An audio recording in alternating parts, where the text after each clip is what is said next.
സനം ജാനിൻ്റെ jacket എടുത്ത് parking ഏരിയയിലേക്ക് വന്നിട്ട് അത് കൊടുക്കുകയാണ്. അപ്പോൾ ജാൻ അവൻ്റെ ഡ്രൈവിംഗ് ലൈസൻസ് തപ്പുകയായിരിക്കും. എന്തു പറ്റി? എൻ്റെ ഡ്രൈവിംഗ് ലൈസൻസ് കാണുന്നില്ല, എന്നാൽ ഞാൻ ഉള്ളിൽ പോയി നോക്കിയിട്ട് വരാം, അതവിടെ എങ്ങാനും കാണുമെന്ന് സനം പറയുമ്പോൾ ജാൻ പറയും, അതൊന്നും കുഴപ്പമില്ല, നിനക്ക് ഡ്രൈവിംഗ് ലൈസൻസ് ഇല്ല, എന്നാൽ നീ തന്നെ കാർ ഓടിച്ചാൽ മതി. ഓ ആയിക്കോട്ടെ എന്ന് പറഞ്ഞിട്ട് അവരവിടെ നിന്ന് പോവുകയാണ്. സനം വണ്ടി ഓടിക്കുന്നത് വളരെ സ്ലോ ആയിട്ടാണ്. അപ്പോൾ തന്നെ ജാൻ ചോദിക്കും, നിന്നെക്കാട്ടിലും ചെറിയ കുട്ടികൾ തന്നെ നല്ല സ്പീഡിലായിരിക്കും വണ്ടി ഓടിക്കുന്നത്. ഈ ഹൈ റേഞ്ചിലൊക്കെ 30-ലൊക്കെ നീയേ പോവുകയുള്ളൂ. അല്ല നിനക്ക് വട്ടാണോ? ശരിക്കും നീ ഇങ്ങനെ തന്നെയാണോ എന്ന് ചോദിക്കുമ്പോഴായിരിക്കും ഒരു വണ്ടി റേസ് ചെയ്ത് അവളുടെ മുന്നിലേക്ക് എത്തുന്നത്. അപ്പോൾ തന്നെ സനം കൈ സ്റ്റിയറിങ്ങിൽ നിന്ന് എടുത്താട്ട്, നിനക്കെന്താടോ കണ്ണ് കണ്ടൂടെ, വട്ടാണോ എന്ന് ചോദിക്കുകയായിരിക്കും. അപ്പോൾ പെട്ടെന്ന് ജാൻ സ്റ്റിയറിങ് പിടിച്ച് ഒന്ന് നോക്കി വണ്ടി ഓടിക്കേ, ഇതെങ്ങാനും നീ അപകടത്തിൽ പെടുത്തു എന്നാണ് തോന്നുന്നതെന്ന് പറയും. അങ്ങനെ സനയും പറയും, എൻ്റെ സ്പീഡല്ലേ കാണേണ്ടത്, സ്പീഡല്ലേ പ്രശ്നം, എന്നാൽ ഇനി നോക്കിക്കോ എന്ന് പറയുമായിരിക്കും. അപ്പോൾ നല്ല സ്പീഡിൽ തന്നെ ആയിരിക്കും സനയും വണ്ടി ഓടിക്കുക. ഒരു 90-100-ലായിരിക്കും. ഒരു നോർമൽ സ്പീഡിലാണ് പോകാൻ പറഞ്ഞത്, അല്ലാണ്ട് ഓവർ സ്പീഡായിട്ട് വണ്ടി എന്തെങ്കിലും അപകടത്തിൽ പെടുത്താനല്ല പറഞ്ഞത്. അത്യാവശ്യം സ്ലോയിൽ തന്നെ പോയിക്കോ, അടുത്ത വലത്തോട്ട് നീ വണ്ടി എടുത്താൽ മതി എന്ന് പറയുമ്പോൾ സനയും പറയും, ആ റോഡ് കേടാ, എനിക്ക് നന്നായിട്ട് അറിയാം, അടുത്തൊരു റോഡുണ്ട്, അത് കുഴപ്പമില്ല, നമുക്ക് അതിലൂടെ പോകാമെന്ന് പറയും. ഇല്ല, കുറച്ച് നാളുകൾക്ക് ശേഷമായിട്ടായിരിക്കും ഓഫീസിലേക്ക് വരുന്നത്. എല്ലാവരും ഇവളെ സ്പൈ എന്ന രീതിയിലാണ് കാണുന്നത്. ഗുലീസും ജയജയും സംസാരിച്ചു കൊണ്ടിരിക്കുന്ന നേരത്താണ് ലൈല വരിക. അപ്പോൾ മിണ്ടാണ്ടിരിക്കുക, അവൾ വരുന്നുണ്ടെന്ന് ഗുലീസ് പറയും. ലൈല അവരോട് സംസാരിക്കുമ്പോൾ തന്നെ ജയജയും ഗുലീസും ഒരുമാതിരി നോട്ടാണ് നോക്കുന്നത്. ഇവൾ നമ്മുടെ ഓഫീസിലുള്ളവരെയും നമ്മുടെ കമ്പനിയെയും ചതിച്ചവളാണ്, ഇവൾ തന്നെയാണ് ആ സ്പൈ എന്ന രീതിയിൽ തന്നെയാണ് അവർ സംസാരിക്കുക. അങ്ങനെ ഗുലീസ് പറയും, നീ തന്നെയല്ലേ നമ്മുടെ കമ്പനിയുള്ള എല്ലാവരെയും ചതിച്ചത്. അത് കേട്ടുകൊണ്ട് തന്നെ ലൈലയ്ക്ക് ആകെ വിഷമവും ദേഷ്യവും ഒക്കെ പാടെ വരികയാണ്. നിങ്ങളൊക്കെ എന്താ എന്നെക്കുറിച്ച് കരുതിയിരിക്കുന്നത്? സത്യം പറഞ്ഞാൽ ഞാനല്ല ആ സ്പൈ ആയി നടക്കുന്നത്, നിങ്ങളൊക്കെ എന്തോ തെറ്റിദ്ധരിച്ചിരിക്കുകയാണ്. പക്ഷേ ഇവിടെ എല്ലാവരും കണ്ടുപിടിച്ചു, നിൻ്റെ ലാപ്പിലെ മെയിലിൽ നിന്നാണ് അത് പോയിരിക്കുന്നത്. നമ്മുടെ ഓഫീസിലെ സ്റ്റാഫ് തന്നെയാണ് കണ്ടുപിടിച്ചിരിക്കുന്നത്. അതുകൊണ്ട് ഇനിയൊന്നും ഒളിച്ചു വെച്ചിട്ട് കാര്യമില്ല. ആരാ കണ്ടുപിടിച്ചത്? അവനെ ഞാനിന്ന് ബാക്കി വയ്ക്കില്ല, അവൻ എന്തോ കളവ് പറയുക. എന്തായാലും ഞാൻ അവനോട് സംസാരിച്ച് ഇതിനൊക്കെ ഒത്തുതീർപ്പാക്കിയിട്ടും സത്യം എന്താണെന്ന് എല്ലാവർക്കും കാണിച്ചു തന്നിട്ട് നിൽക്കുമെന്ന് പറഞ്ഞ് അവൾ എംറയുടെ അടുത്തേക്ക് പോവുകയായിരിക്കും. സനയും കണ്ട കാട്ടുവഴിയിലൂടെയൊക്കെ വണ്ടി ഓടിച്ച് ആ കാറിൻ്റെ ടയർ പൊട്ടി. അങ്ങനെ ജാൻ പുറത്തിറങ്ങി നോക്കിയിട്ടുണ്ടാവും, ഇതെന്താ സംഭവിച്ചതെന്ന് ചോദിക്കുമ്പോൾ വേറെ ഒന്നുമല്ല, ടയർ പൊട്ടിയതാണ് എന്ന് പറയും. എന്തായാലും അടിപൊളിയായിട്ടുണ്ട്, നീ ഒരു ഹൈഫൈ തന്നെ എന്ന് പറഞ്ഞ് ജാൻ അവളോട് ഹൈഫൈ കാണിക്കുകയാണ്. ഇനിയിപ്പോൾ എന്താ ചെയ്യുകയെന്ന് ചോദിക്കുമ്പോൾ വണ്ടീൻ്റെ അകത്ത് ഒരു ലിഫ്റ്റിംഗ് ജാക്ക് ഉണ്ട്, അതിങ്ങെടുത്തതാന്ന് പറഞ്ഞ് അവൾ ചാവി വാങ്ങി ലിഫ്റ്റിംഗ് ജാക്ക് തപ്പുമായിരിക്കും. പക്ഷേ അതിലുള്ള സാധനങ്ങൾ കണ്ടിട്ട് അവൾക്ക് എന്താ ലിഫ്റ്റിംഗ് ജാം എന്ന് പോലും മനസ്സിലാവുന്നുണ്ടാവില്ല. അങ്ങനെ കയ്യിൽ കിട്ടിയൊരു സാധനം അവന് കൊടുക്കുകയാണ്. അവൻ അതും വാങ്ങി അതിൻ്റെ ഉള്ളിലേക്ക് വെച്ചിട്ട് ലിഫ്റ്റിംഗ് ജാക്ക് ഏതാണെന്ന് കാണിച്ചു തരാമെന്ന് പറഞ്ഞ് അതെടുത്ത് പുറത്തേക്ക് കൊണ്ടുവരും. ലൈല ഓഫീസിൽ വന്നത് കണ്ട് എംറെ ചോദിക്കും, നീ എപ്പോൾ എന്തിനാ ഇങ്ങോട്ട് വന്നത്? ഇതാകെ പ്രശ്നമാവും. മിസ്റ്റർ എംറെ, നിങ്ങളും എന്നെ സംശയിക്കുകയാണോ? നിങ്ങൾക്ക് എല്ലാ കാര്യങ്ങളും അറിയാവുന്നതല്ലേ, ഞാൻ എന്തെങ്കിലും അങ്ങനെ ചെയ്യുമെന്ന് നിങ്ങൾ കരുതുന്നുണ്ടോ എന്ന് ചോദിക്കുമ്പോൾ ഇല്ല, ഞാൻ അങ്ങനെയൊന്നും കരുതുന്നില്ല എന്ന് പറഞ്ഞ് അവൻ അവൻ്റെ ഒരു ഫ്ലാഷ് ബാക്ക് ആലോചിക്കും. അവൻ തന്നെയായിരിക്കും ആ മെയിൽ ലൈലയുടെ സിസ്റ്റത്തിൽ നിന്ന് അയലിന് അയച്ചു കൊടുത്തിട്ടുണ്ടായിരിക്കും. നീ ഇപ്പോൾ പോയിക്കോ, അതല്ല ഞാൻ നോക്കിക്കോളാം, ചേട്ടനെ ഞാൻ കൺസീവ് ചെയ്തോളാം എന്നൊക്കെ പറഞ്ഞ് കൺവിൻസ് ചെയ്തോളാം എന്ന് പറഞ്ഞിട്ട് അവൻ അയലിനെ വിളിക്കുകയാണ്. ചേട്ടൻ ഇപ്പോൾ അർജുൻ്റെ അടുത്തേക്ക് പോയിട്ടുണ്ട്, അവളിനി എങ്ങാനും കൂറുമാറുമെന്ന് ചോദിക്കുമ്പോൾ അതൊന്നുമില്ല, അതിനൊക്കെയുള്ള തെറുപ്പിച്ചിട്ട് എൻ്റെ കയ്യിലുണ്ടെന്ന് അയലിൻ പറയും. ഞാൻ എന്തായാലും അവൾക്കുള്ള കോസ്റ്റ്യൂമൊക്കെ ഒന്ന് ഡിസൈൻ ചെയ്യാം, ഞാൻ പിന്നെ വിളിക്കാമെന്ന് പറഞ്ഞിട്ട് അയലിൻ ഫോൺ കട്ട് ചെയ്യും. അപ്പോഴേക്കും ജാനിൻ്റെ കാറ് നന്നായിട്ടുണ്ടാവും. സനയം പറയും, എത്ര സുന്ദരമായ സ്ഥലമാണിതെന്ന് നോക്കിയേ, ഈ കാട് കാണാൻ എന്തൊരു സുന്ദരമാണ്, നല്ല പ്രകൃതിയും, എനിക്ക് ഇങ്ങനെയുള്ള സ്ഥലങ്ങളൊക്കെ ഭയങ്കര ഇഷ്ടമാണെന്ന് പറയുമായിരിക്കും. അപ്പോഴായിരിക്കും അവൻ അവളുടെ കയ്യിലുള്ള റിങ് ഇല്ലല്ലോ എന്ന് ശ്രദ്ധിക്കുന്നത്. നിൻ്റെ റിങ് എവിടെ? നിനക്ക് ശരിക്കും അവനോട് ഇഷ്ടമൊന്നുമില്ല എന്ന് ചോദിക്കുമ്പോൾ അവൾ പറയും, അതുകൊണ്ടൊന്നുമല്ല, ഞാനത് ഇടാൻ മറന്നു പോകുന്നതാണെന്ന് പറയും. അങ്ങനെ അവർ വീണ്ടും വണ്ടിയെടുത്ത് പോകാൻ നോക്കുകയായിരിക്കും. അപ്പോഴായിരിക്കും ജാൻ അവളെ തടഞ്ഞു വെക്കുന്നത്. ഇനി നീ വണ്ടി ഓടിക്കേണ്ട, എന്നാൽ അവിടെ എത്തേണ്ടാവില്ല, ഇനി ഞാൻ ഓടിച്ചോളാം എന്ന് പറഞ്ഞിട്ട് അവളെ വണ്ടിയിൽ കയറ്റിയായിരിക്കും. എംറയുടെ അടുത്ത് നിന്ന് വരുമ്പോൾ ഗുലീസ് ചോദിക്കും, നിന്നെ ഡിസ്മിസ് ചെയ്തു. ലൈല ആകെ ദേഷ്യം പിടിച്ച്, നിനക്കൊക്കെ ഞാൻ വെച്ചിട്ടുണ്ട്, എന്തായാലും ഞാൻ കാണിച്ചു തരാം എന്ന് പറഞ്ഞ് അവിടെ നിന്ന് പോവാണ്. അങ്ങനെ ജാൻ വീണ്ടും വണ്ടി എടുത്തിട്ട് അതിലൂടെ പോവുകയായിരിക്കും. പക്ഷേ റോഡിൽ അവർ സ്റ്റക്കാവും. എന്തായാലും നല്ല പണിയാണ് കിട്ടിയിരിക്കുന്നത്. നല്ല കാട്ടുവഴിയിലൂടെയാണ് നീ എന്നെ കൊണ്ടുവന്നത്. ഇനി ഇവിടെ നിന്ന് നടന്നു പോകേണ്ടി വരും. മെക്കാനിക്ക് വന്നതിന് ശേഷം നമുക്ക് വണ്ടി എടുത്ത് കൊണ്ടുപോകാമെന്ന് ജാൻ അവളോട് സനത്തിനോട് പറയാണ്. അങ്ങനെ അവൻ്റെ ജാക്കറ്റും ബാക്കിയുള്ളതൊക്കെ എടുത്തിട്ട് അവർ ആ കാട്ടിലൂടെ നടക്കുകയായിരിക്കും.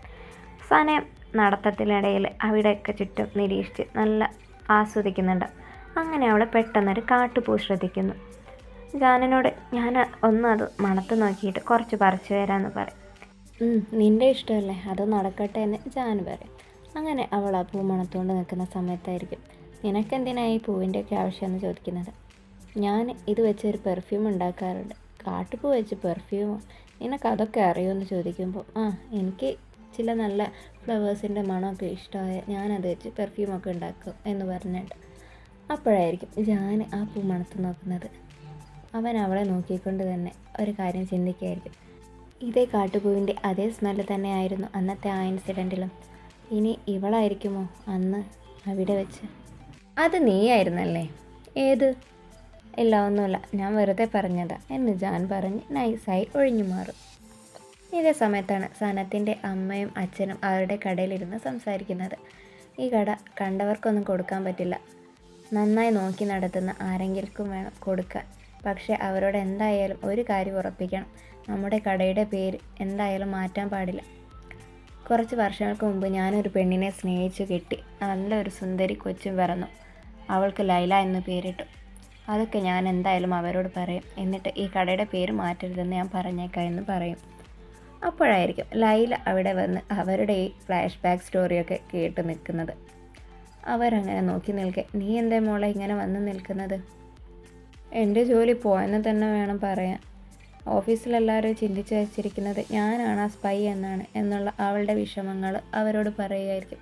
അപ്പോഴാണ് അയ്ഹാൻ ആ വഴിക്ക് വരുന്നത്. വേണമെങ്കിൽ ഞാൻ നിങ്ങളുടെ ലൈഫ് കോച്ചാകാം. എന്തായാലും വെറുതെ ഇരിക്കല്ലേ, എനിക്ക് നിങ്ങളുടെ കാര്യങ്ങളൊക്കെ പരിഹരിക്കാൻ പറ്റുമെങ്കിലോ എന്ന് ചോദിക്കുമ്പോൾ ലൈല അതുമൊക്കെ പറയും. ഞാനും സനയമും ഒരു ഹോട്ടലിനടുത്ത് എത്തിയിട്ടുണ്ട്.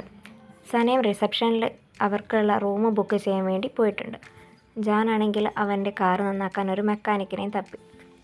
ഇന്ന് ജാൻ ഇവിടെ സ്റ്റേ ചെയ്യുന്നുണ്ട്, ഒരു റൂം വേണമെന്ന് പറയുന്നത് കേൾക്കുമ്പോൾ തന്നെ ആർജു പെട്ടെന്ന് സനയമിനോട് കയറി, എന്ത്, ജാൻ ഇന്ന് ഇവിടെ സ്റ്റേ ചെയ്യുകയാണെന്നോ?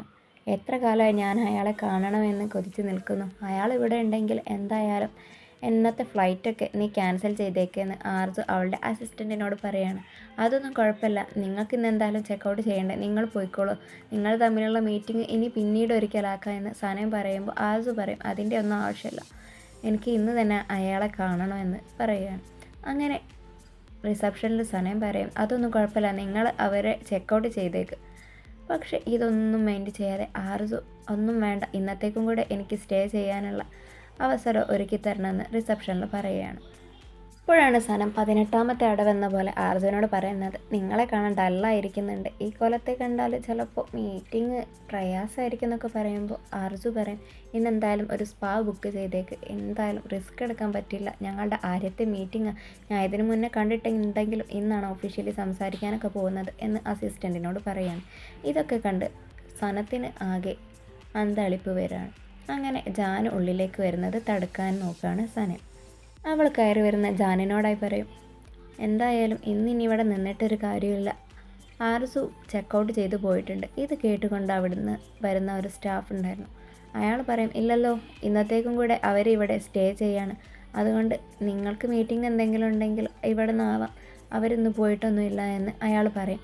ഇത് കേട്ട് സനത്തിനാകെ ദേഷ്യം വരികയായിരിക്കും. എന്നാൽ ഓക്കെ, ഞാനൊന്ന് പോയി ഫ്രഷായിട്ട് വരാമെന്ന് പറഞ്ഞ് റൂമിൻ്റെ കീ വാങ്ങി അയാൾ പോവുകയാണ്. റൂമിലെത്തിയതിനു ശേഷം ജാൻ ആ സ്റ്റാഫിന് ടിപ്പായിട്ട് കുറച്ച് പണം നൽകുന്നു. അത് കണ്ട് സനയം, നിനക്ക് നിൻ്റെ ജോലി ചെയ്താൽ പോരെ, ആ പണം ഇങ്ങൾക്ക് കൊണ്ടാന്ന് പറഞ്ഞ് അയാളോട് അത് പിടിച്ചു വാങ്ങുകയാണ്. സനയം ജാനിൻ്റെ വസ്ത്രങ്ങളൊക്കെ എടുത്ത് വാഷ് ചെയ്യാമെന്ന് കരുതി നിൽക്കുമ്പോഴായിരിക്കും അവൻ ടവലിൽ അവളുടെ മുന്നിൽ വന്ന് നിൽക്കുന്നത്. അത് കണ്ട് തന്നെ അവൾ ആകെ ക്ഷീണിതയാകും. വാഷ് ചെയ്ത് ഞാനത് 15 മിനിറ്റ് കൊണ്ട് ഏൽപ്പിച്ചേക്കാമെന്ന് പറയുമ്പോൾ അതൊന്നും ആവശ്യമില്ല, പതിയെ വാഷ് ചെയ്ത് വൈകുന്നേരം എത്തിച്ചാൽ മതിയെന്ന് പറയും. ഇല്ല, അത്ര സമയമൊന്നും ഞങ്ങൾ എടുക്കില്ല, എന്തായാലും 15 മിനിറ്റ് കൊണ്ട് ഞങ്ങൾ എത്തിച്ചേക്കാം എന്ന് പറയുമ്പോൾ സനം ദേഷ്യം പിടിച്ച് ഇറങ്ങും. അങ്ങനെ അന്ന് നടന്ന കാര്യങ്ങളൊക്കെ അവൾ അയ്ഹാനെ വിളിച്ച് പറയുമായിരിക്കും. അപ്പോൾ അയ്ഹാൻ്റെ അടുത്ത് മുസാഫിറും അതെല്ലാം കേൾക്കുന്നുണ്ടാവും. അപ്പോഴാണ് ജാനിന് ഒരു കോൾ വരുന്നത്. അത് ആർജുവിൻ്റെ അസിസ്റ്റൻ്റ് ആയിരിക്കും. ഇന്ന് ആർജു ഫ്രീ ആണ്, അവരെ കാണാൻ വേണ്ടിയിട്ട് അവൾ വെയിറ്റ് ചെയ്യണമെന്ന് പറയുമ്പോൾ ഞാൻ എന്തായാലും ഇന്ന് ഫ്രീ ആണ്, ഞാൻ ആർജുവിനെ കാണാൻ വേണ്ടിയിട്ട് തന്നെയാണ് വന്നത് എന്ന് ജാൻ പറയുമായിരിക്കും. അപ്പോൾ എവിടെ വെച്ച് കാണാം എന്ന് പറയുമ്പോൾ അതൊക്കെ ഡീറ്റെയിൽ ആയിട്ട് ഞാൻ കുറച്ച് കഴിഞ്ഞ് വിളിച്ച് പറയാമെന്ന് പറയും. ഇവിടെ നടന്ന കാര്യങ്ങളൊക്കെ പറയാൻ വേണ്ടി സനെ എംറയെ വിളിക്കാൻ വേണ്ടി പുറത്തേക്ക് പോകും.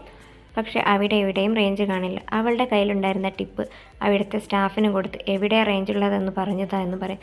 പക്ഷേ അയാൾ ഇവിടെയും റേഞ്ച് ഇല്ല എന്ന് പറഞ്ഞ് ആ ടിപ്പ് വാങ്ങും.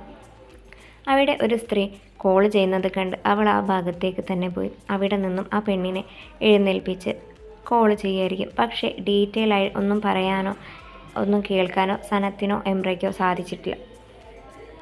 ഈ സമയത്ത് ആർജുവിൻ്റെ അസിസ്റ്റൻറ്റും ആർജുവും പാടെ ജാനിൻ്റെ പ്രൊഫൈൽ എടുത്ത് നോക്കുകയാണ്. ഒരൊറ്റ സ്ത്രീകളുടെ കൂടെയുള്ള ഫോട്ടോ പോലെയില്ല. അപ്പോൾ ജാൻ സിംഗിളാണെന്ന് പറഞ്ഞ് അവർ പരസ്പരം ആശ്വസിക്കുകയാണ്. അതേസമയം ഐഹാൻ മുസാഫിറിനെയും കൊണ്ട് ഒരു സ്കിന്നിൻ്റെ ക്ലിനിക്കിലേക്ക് കൊണ്ടുപോവുകയാണ്. കാരണം അവനെ അടിമുടിയൊന്ന് മാറ്റിയെടുക്കാൻ വേണ്ടി. എന്നിട്ട് സനത്തെ അവന് സ്നേഹിക്കുമ്പോൾ അവൾ അവനെ ഉൾക്കൊള്ളാൻ വേണ്ടിയിട്ട്. പക്ഷേ അവിടുത്തെ നീഡിലൊക്കെ കാണുമ്പോൾ മുസാഫിറിൻ്റെ ബോധം തന്നെ കേടും. കാരണം അവനക്ക് നീഡിൽ ഒരുപാട് പേടിയാണ്. അപ്പോൾ ഐഹാൻ ഡോക്ടറോട് പറയും അവന് നീഡിൽ പേടിയാണ്, ഈ ബോധം പോയ സമയത്ത് തന്നെ എല്ലാം ചെയ്താൽ മതി. ആർസും അവരുടെ അസിസ്റ്റൻറ്റും പാടെ സ്പായിൽ ചെന്ന് അവരുടെ സ്കിൻ കെയർ ഒക്കെ ചെയ്യുമായിരിക്കും. പക്ഷേ സനയം വരുന്നതൊന്നും അവർ ശ്രദ്ധിക്കുന്നുണ്ടാവില്ല. അവൾ ഒരു നേഴ്സിൻ്റെ രൂപേണയാണ് അവിടേക്ക് എത്തുന്നത്. ഇത് ജാൻ തന്നതാണെന്ന് പറഞ്ഞ് അവൾ അവർക്ക് ഒരു കടലാസ് കൊടുക്കും. അങ്ങനെ അവരെ എങ്ങോട്ടോ ഇൻവൈറ്റ് ചെയ്തതായിട്ടായിരിക്കും അതിൽ കാണിക്കുന്നത്. പക്ഷേ സനയം അവിടെയും ജാനിനെ പറ്റിക്കും. ആർസ് ബോട്ടിങ്ങിന് പോയതാണ്, ഇനി വൈകിട്ടേ വരൂ എന്ന് പറയും. അങ്ങനെ പറഞ്ഞ് ജാനിനെ സൈക്ലിങ്ങിന് കൂട്ടിക്കൊണ്ടുപോകും. പോകുന്ന വഴിക്ക് നമുക്ക് അവരെ കണ്ടെത്താമെന്ന് പറഞ്ഞ് അവർ രണ്ടുപേരും സൈക്ലിങ്ങിന് പോവുമായിരിക്കും. ആ വഴിയിൽ സനയം ഒരു കടൽ തീരത്തെത്തുമ്പോൾ അവിടെ സൈക്കിൾ നിർത്തിയിട്ട് ആ കടലിൻ്റെ കുറച്ച് ചരിത്രങ്ങളൊക്കെ ജാനിന് പറഞ്ഞു കൊടുക്കുകയായിരിക്കും. ആണ് ബ്രൈറ്റ് റോക്ക്. ബ്രൈഡിനെ പോലെയുള്ളത് കൊണ്ടാണ് ബ്രൈറ്റ് റോക്ക് എന്ന പേര് വന്നത്. ഇവിടുത്തെ രാജകുമാരി ഒരു ക്യാപ്റ്റനെ സ്നേഹിച്ചിരുന്നു.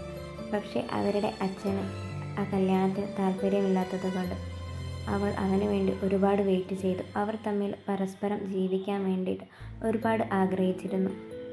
പക്ഷേ എത്രയായിട്ടും ലാസ്റ്റ് അവൾക്ക് ക്യാപ്റ്റനെ കാണാൻ കഴിയാതെ അവിടെ തന്നെ അവൾ ഒരു സ്റ്റോണായി തന്നെ നിൽക്കാൻ തീരുമാനിച്ചു. ഇതാണ് ഇവിടുത്തെ സ്റ്റോറി എന്ന് പറഞ്ഞിരിക്കും. അങ്ങനെ ഇരിക്കുന്ന നേരത്തായിരിക്കും അവൾ താഴോട്ട് വീഴാൻ പോകുന്നത്.